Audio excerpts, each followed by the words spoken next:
Hello, and welcome to another episode of the Rhode Island Small Business Coalition's Small Business Forum. I am your host, David Dadekian of Eat Drink Rhode Island. Thank you, as always, for watching and joining us today. If you're joining us on YouTube, we'd love a like, subscribe, and a comment down there. And if you're joining us on one of your favorite podcast apps, please give us a rating. Check out our show notes and things of that nature. Today, we've got two guests with us. We've got Olivia Byron, Director of Employer Workforce Programs at the Department of Labor and Training in Rhode Island, and Rory Carmody, who runs Accesspoint Rhode Island. So we're going to talk with them about programs at the DLT and what Accesspoint can do for your small business, or what your small business can do for Accesspoint. Hello to both of you. Nice to have you join us. Well, Thank you for having us. Thank you for having us. Olivia, why don't we start with you and DLT, the Department of Labor and Training. We certainly interact with them a lot with the Small Business Coalition, but you're very specific to the employer workforce programs, which some of our small businesses use. Tell us about your role there. So good morning, and thank you again for having me. My role over here is specific to the small grant programs. We have several of them here. Specifically, I believe we are talking about the Workplace Accessibility Grant that we unveiled several years ago. This grant was established by the Governor's Workforce Board to promote employment and economic opportunity for individuals with disabilities through investment in accessible workplaces. We're super excited about this grant to help our small employers in Rhode Island make more accessible accommodations to their workplaces for individuals with abilities. Absolutely. That's fantastic to hear. And that ties into Rory and your programs at Accesspoint. Why don't you tell us a bit about what Accesspoint RI does? Well, Accesspoint is kind of a traditional human service organization. We support folks with differing abilities. We have a school for kids who are medically and technology dependent, as well as on the spectrum. And we provide services through late in life through senior services. My focus is on employment opportunities for people with disabilities and barriers to employment. And we work closely with DLT and the Governor's Workforce Board in creating programs and opportunities for folks. And we try to do a lot of the work-based learning opportunities for people. So we would ask an employer to host someone for up to 120 hours that we pay the wage and the workers' comp costs, so they can have a real work experience in a setting. And that's proven to be very effective because a number of times people have been hired right afterwards because the employer gets a chance to see the person. We pre-screen and interview them to make sure they're appropriate, that they want to work and are ready to go to work, and have all the resources they need, whether it's transportation, childcare at home, appropriate clothing, attire, whatever. We try to work seamlessly with our employees to get that done. And we've had some really amazing success with employers like Bally's Twin River Casino. They host a training program for us now. And I want to say at least half of the graduates have either been employed or had offers of employment at Bally's Twin River Casino. Wow, that's fantastic. I think people, there's a lot of misperceptions, a lot of, confusion sometimes over what can, hirees do. So I think it's great that your organization streamlines that in its own way. We also want to give back to employers as well, because we recognize that 25% of a population identifies as having a disability, or even greater, people who care about people with disabilities. Right. So if your businesses have folks who have children or adults with disabilities and they don't know where to go or how to get services, we like to connect them with those services and cut through some of the red tape and kind of give them a clearer path to that as well. No, that's excellent. That's fantastic to hear. So, Olivia, how do you interact with these businesses and getting them to, if not Accesspoint, but other similar situations? Sure. So we work closely with the employer community to give them services and programs to help them with hiring and training. And specifically, the Workplace Accessibility Grant helps them with reimbursement-based grant program to help those improvements in workplace accessibility for individuals with disabilities, and also improvements within their workplace if they don't necessarily have that individual now on their workforce. So employers can receive up to $5,000 per calendar year at 100% reimbursement, and it covers physical, technological, or programmatic accommodations. And we do work closely with organizations like Accesspoint to help when they're working with placing individuals within those workplace jobs that maybe they don't necessarily, maybe the employer wasn't necessarily going to hire that individual because they didn't have that funding available to them previously. Now they do. So we also just recently made a program update to expand some eligibility to employers across Rhode Island, where previously the requirement was where they had to pay into the Job Development Fund to utilize this program. For those of that are listening, don't know what the Job Development Fund is, that is also known as our unemployment tax fund here in Rhode Island. We just removed that contribution requirement was removed, so employers are no longer needing to pay into the Job Development Fund as an eligibility requirement. So we're hoping that will open the grant to more nonprofits, startups that maybe weren't eligible before, municipal departments, smaller businesses that were previously ineligible.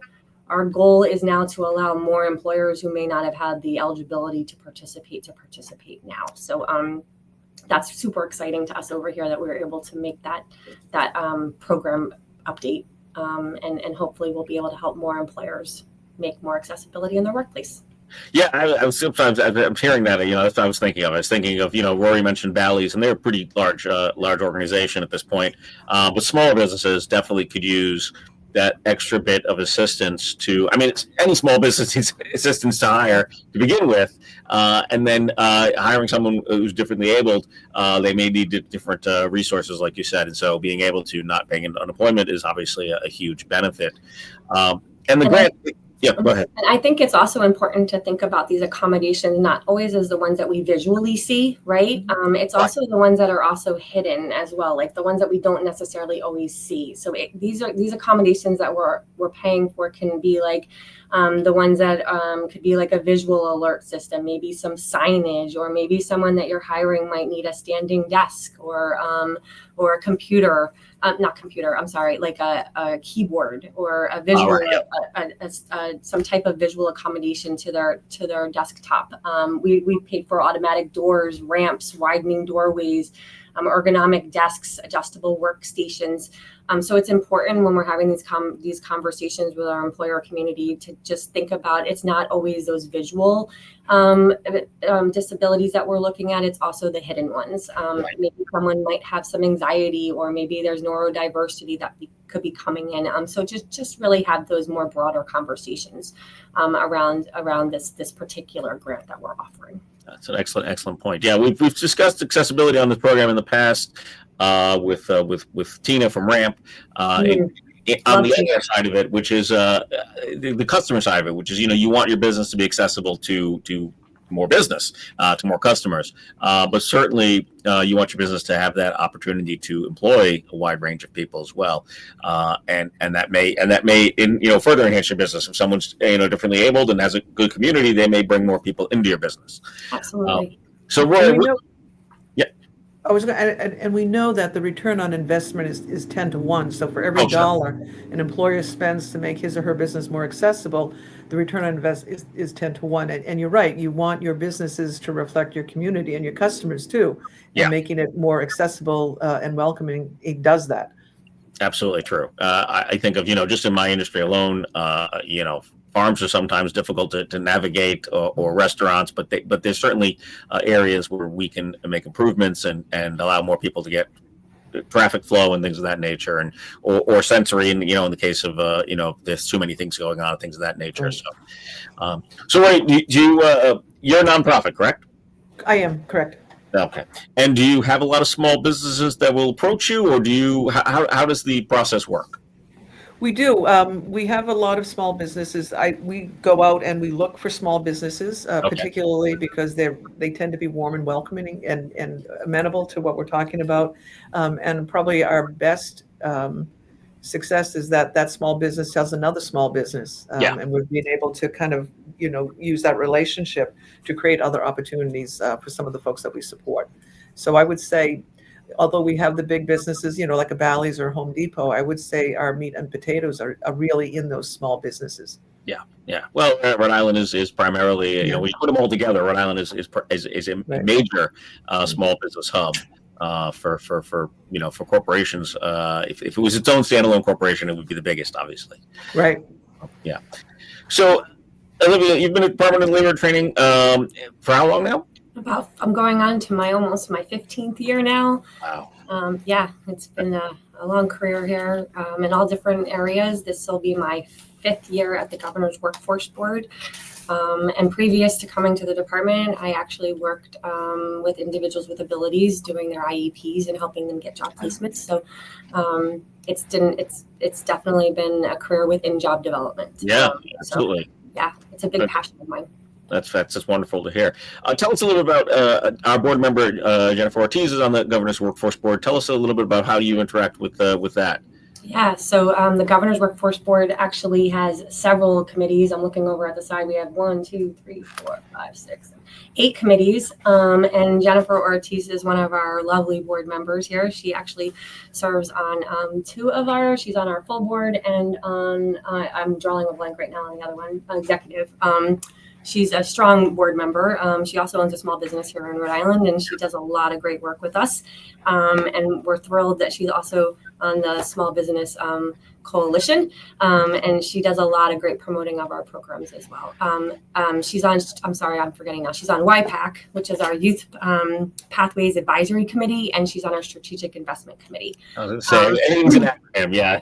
So you got to, if I read them all out to you, you would love it. We have a healthcare workforce advisory committee. We have an adult career pathways committee. We have a youth advisory committee. We have a green pathways advisory committee, a local area advisory committee. And then the one that Jen is on, she's on our SIC, which is our strategic investment committee. And then we have YPAC, which is our youth pathways advisory committee. So Jen is an integral part of those committees, and she does a great job on both of them, and we're thrilled and very, very honored to have her with us. And then the fact that she has this great platform for us to be able to voice our programs, to get them out to small businesses is even more of a great way for her to intertwine with us over here. Yes, thank you. Yeah, so that's our whole message here, is to let people know what's out there and what's available to them. Which surprises me every day, because Rhode Island is such a small state, but we still every day hear from employers that call, and they every day I hear from an employer that just didn't even know that we existed or that we didn't have that program, and it surprises me that every day I touch an employer that did not know that this program existed. So we still have work to do. Absolutely. Yep. And until that stops, then we have a job. So, we'll keep getting the word out. That's the whole point. That's the point. Speaking of which, Rory, how do people find you? How do people find Accesspoint? Our website is www.accesspointri.org, or you can reach out to me directly.